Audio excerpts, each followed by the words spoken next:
Let's talk about the four types of irregular verbs in English. What are they? And what are some tips you can use to help you remember them easily? So, if you want to learn English grammar, stay tuned.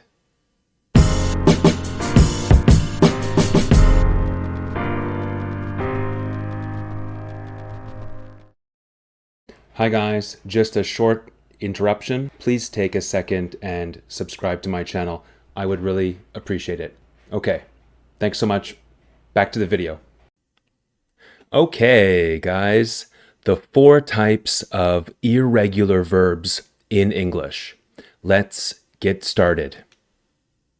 Let's talk about the four types of irregular verbs in English. Number one, same base form, same past simple form, and same past participle form. Number two, same past simple and same past participle form. Number three, same base form and same past participle form. Number four, different base form, different past simple form, and different past participle form. At the end of this video, I will give you some tips for how to study irregular verbs. So keep watching until the end of the video. But before we study the four types in more detail, let's answer the question: what are irregular verbs?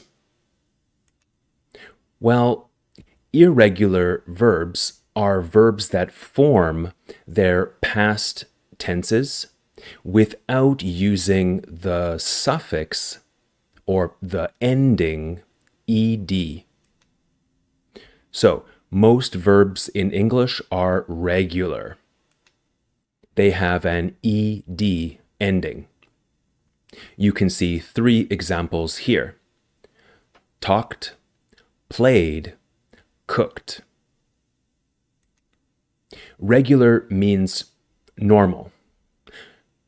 Irregular means not normal. So irregular verbs are different. They are not normal. There are around 200 irregular verbs in English, but only about 100 verbs are commonly used today. So if you want to be an advanced speaker in English, you will need to memorize about 100 verbs.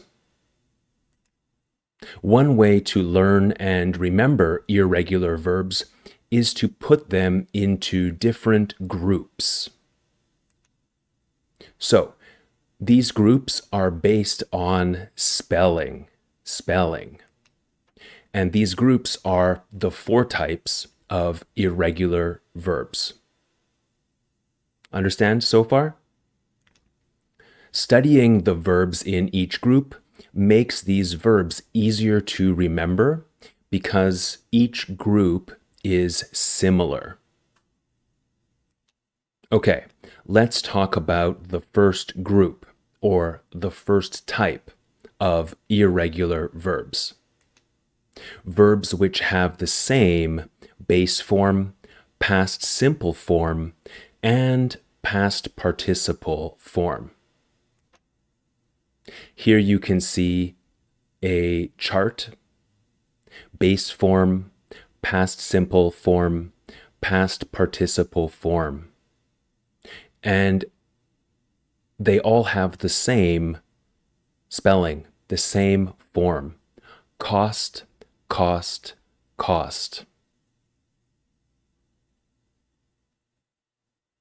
Let's look at some examples.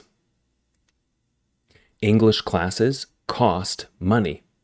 but YouTube is free. This is the base form of the verb.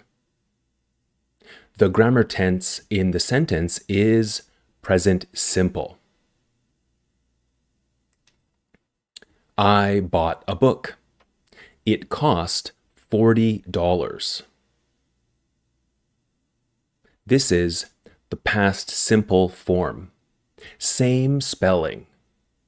But we know it's in the past because I bought the book in the past. My old car always needs repairs. So far, they have cost me $2,000. This is the past participle form. Have cost. So, cost is irregular and it's part of type 1. Same spelling for all three forms of the verb. Base form, past simple form, and past participle form. Okay? Let's talk about number 2.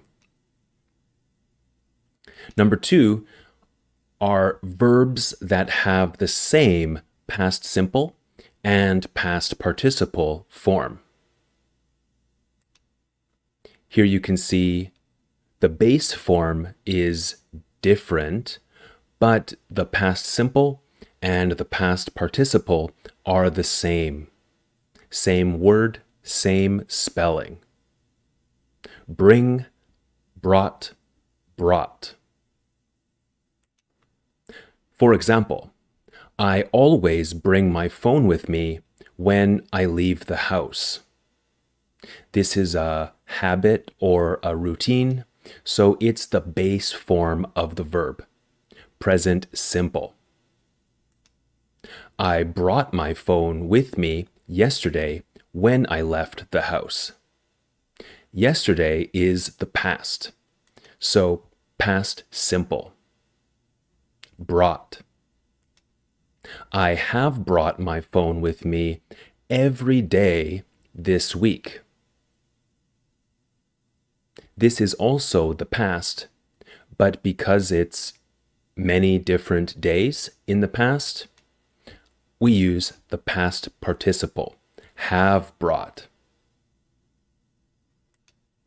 So, same past simple and same past participle form. All of these verbs in this list are type 2.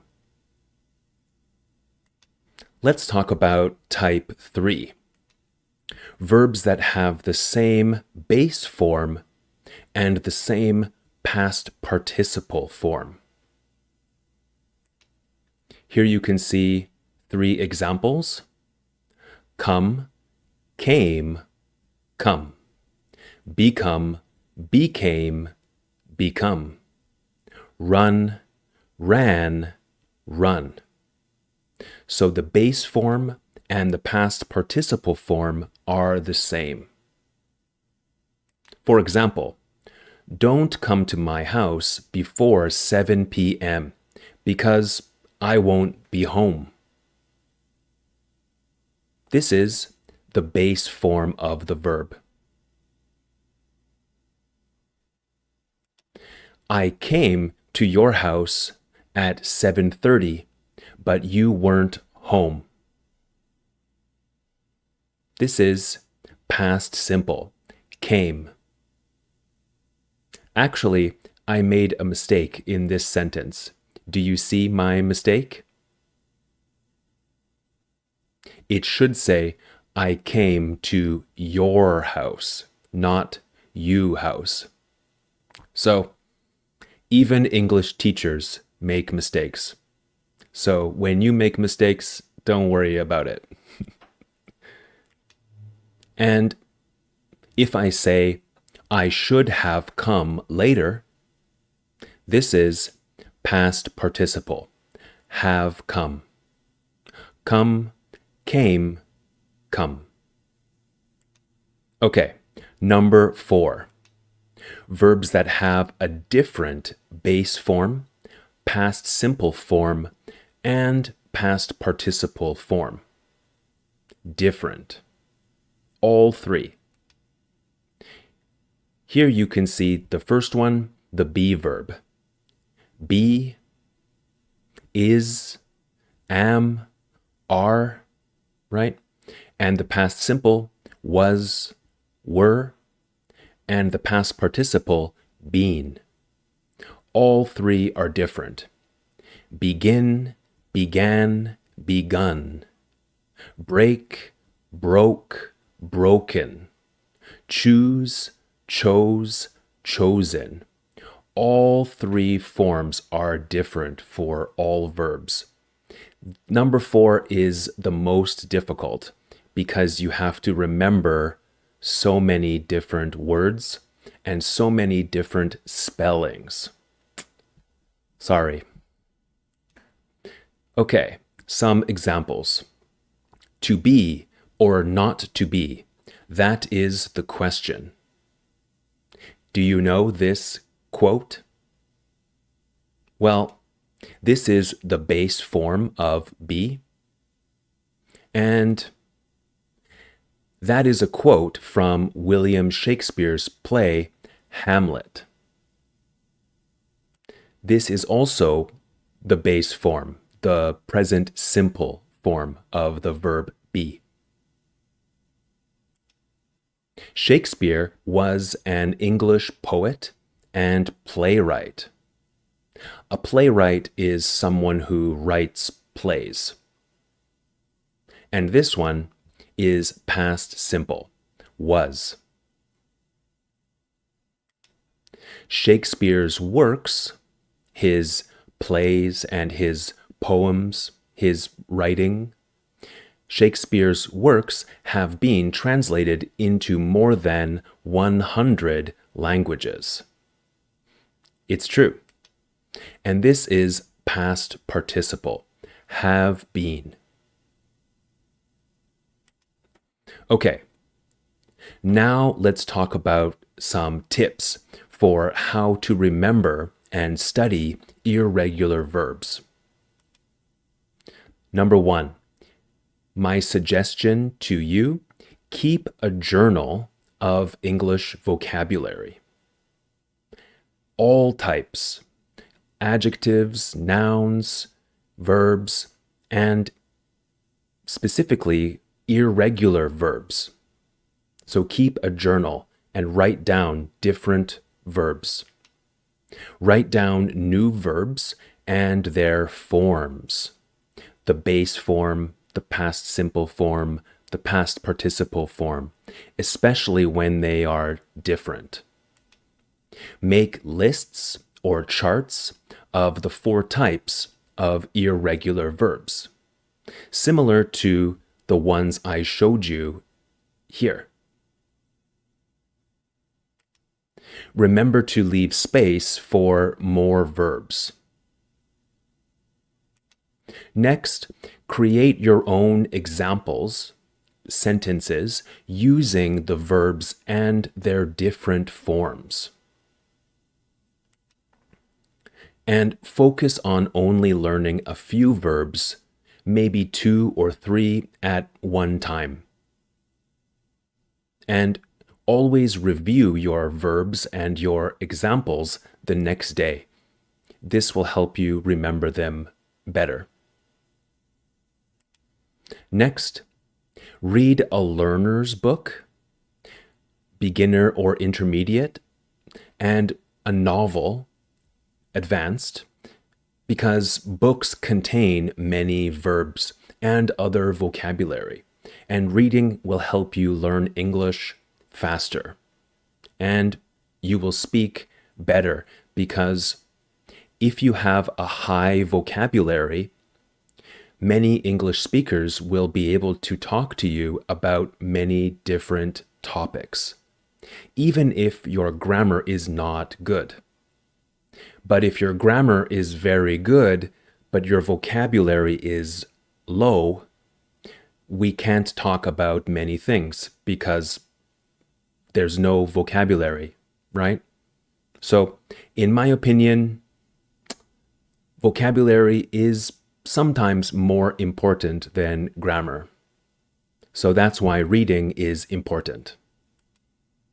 These are some examples of learner books that you can buy or loan or borrow from the library.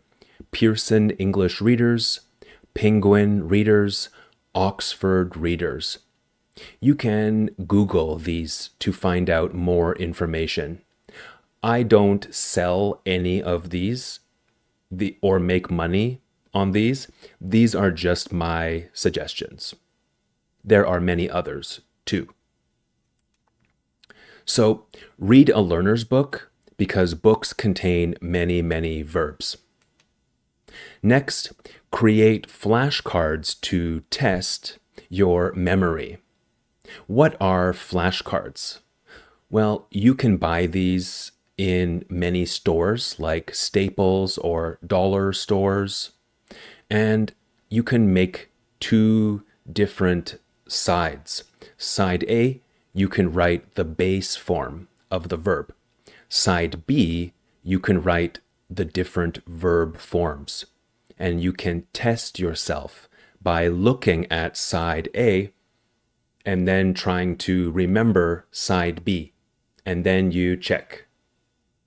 Understand? Okay. That's it for this video, guys. Thank you so much for watching. Like this video if you learned something, and subscribe to the channel for more free English videos in the future. My name is Liam. This is Grammar Simple, the channel that makes English grammar simple. I will see you in a future video. Bye for now.